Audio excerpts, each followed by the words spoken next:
Now, next up, we got an infamous employee of No Jumper, always into some shit, and a well-known factor on the internet. We got Lush. Running from the Johnnies like a marathon across country. Punk me. Do I look like Travis Barker? But I get them drums clapping. Okay, ready? I got it. We had a request for this beat. Hold on a second. I see what's going on. I see what's going on. Now, Lush, somewhat of a No Jumper original. This dude was there back when House Phone was there. He'd been fired, hired, and fired again. He back again with it. But we see this dude in the middle of some shit a lot. And the key thing is, I see Lush as somewhat of the main character that people like to attack. Now, why that is, I'm sure people have different reasons. I think sometimes he sit up there and he looked like an easy target for some people. Now, he is from West LA. We know he done played around with that shit before, and all that's cool. We know Lush is not a gang member. I'm sure he knows some people. It be seeming like he be low-key tapped in with a few different hoods outside. But it's some key things that I do want to point out with Lush. He doesn't seem to ever get fully stepped on and marked out. Now, there's a couple situations that I feel like it's on the line of him being stepped on, but we done seen him get into it with Flacco. He accepted the fade from Flacco. But to put that smart on my last name, I can't tolerate that, bro. I need my fade outside, Lush. Cool. Let's get it, bro. Hold on.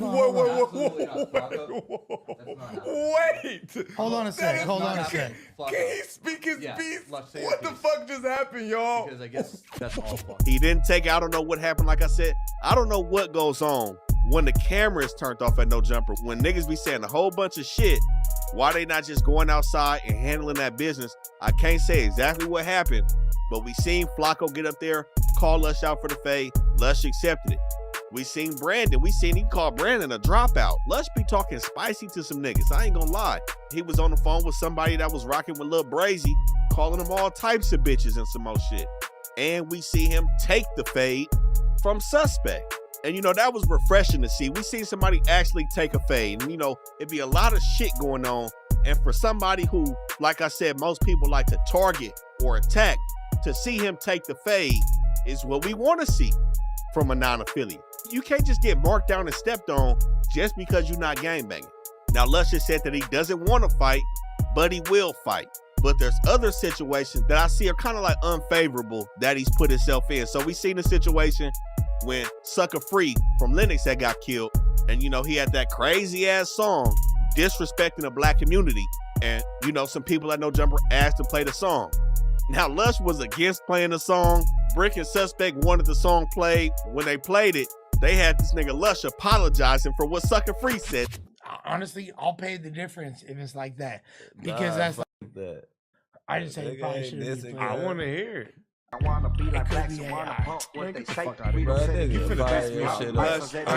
If you my bad, guys. No. I You know, it's little shit like that where I feel like dudes try to, like I said before, pick on the weak.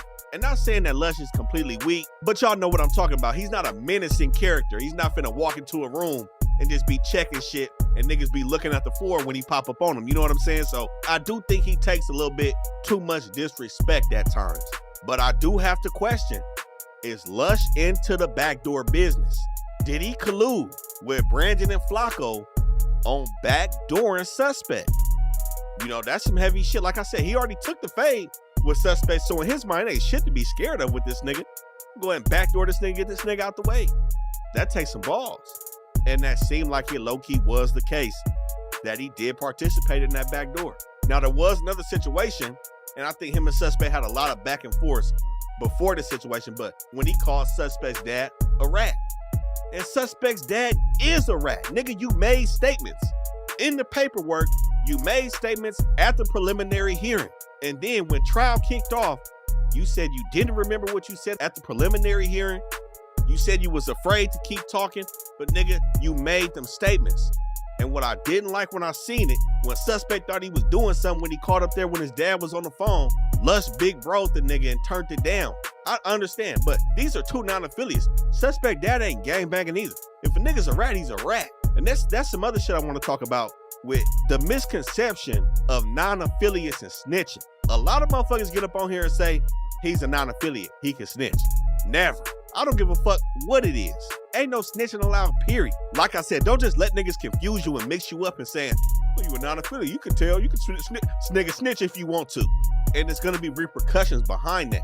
So just because you not gangbanging, as a man, what the fuck is you doing telling on somebody?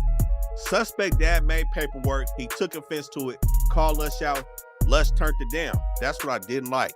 Stand on that shit because you had the paperwork. I got the paperwork.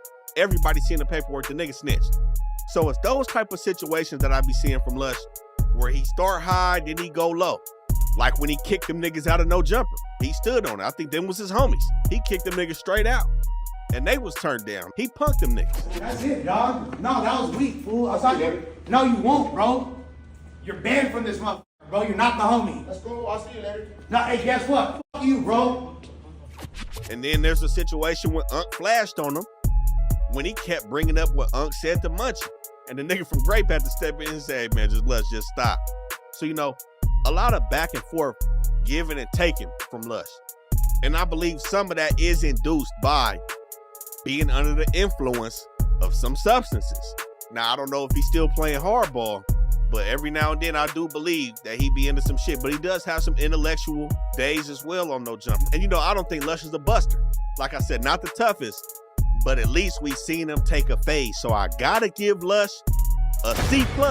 That's the best I can do. It's too much back and forth. But like I said, we've seen something we don't see from a lot of other people. Actually taking phase. He got knocked out. That's cool. So what? You took it though. That's why we got to give Lush a C+. Willingness to turn up, he right in the middle. You know, he not just punching on anybody at the side of disrespect, but I believe if somebody forced him to get outside, he's going to go outside.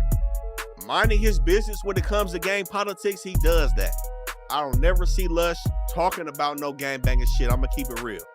And when he does, I feel like he does it in a tiptoe manner. Y'all seen that situation where Aunt Hefe and King Peel got into it, you know. I don't think he was doing too much. I think Aunt Hefe was talking to Lush, but the message was actually to King Peel. I think King Peel should have been addressed. I think Lush was just an easy target to go ahead and say, all right, now you shut that shit down.